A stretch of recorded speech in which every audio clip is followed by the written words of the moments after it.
the next verse he says, you should become an ekantika bhakta. He says, Etavan eva loke smin, pumsa swarta parasmrita, ekanta bhaktir govinde, yas sarvatra tadikshanam. You should see ikshanam, chakshus, you should see a relationship with Krishna everywhere.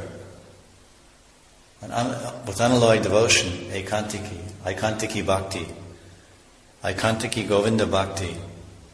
He said in this material world, you should serve the lotus feet of Govinda, the cause of all causes. You should see him everywhere, the only goal of life. This is the ultimate goal of human life, which is explained in all the scriptures. Nothing more than this. This is the highest perfection of bhakti, to see everything with reference to Govinda. An advanced devotee never sees anything unrelated to Govinda. Stabra jangama deki, nadeki taramurti, sarvatrahaya nija ishta deva spurti.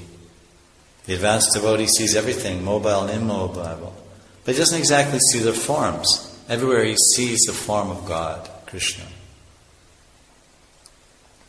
So in this world, a devotee does not see materially manifested things. He sees Govinda in everything.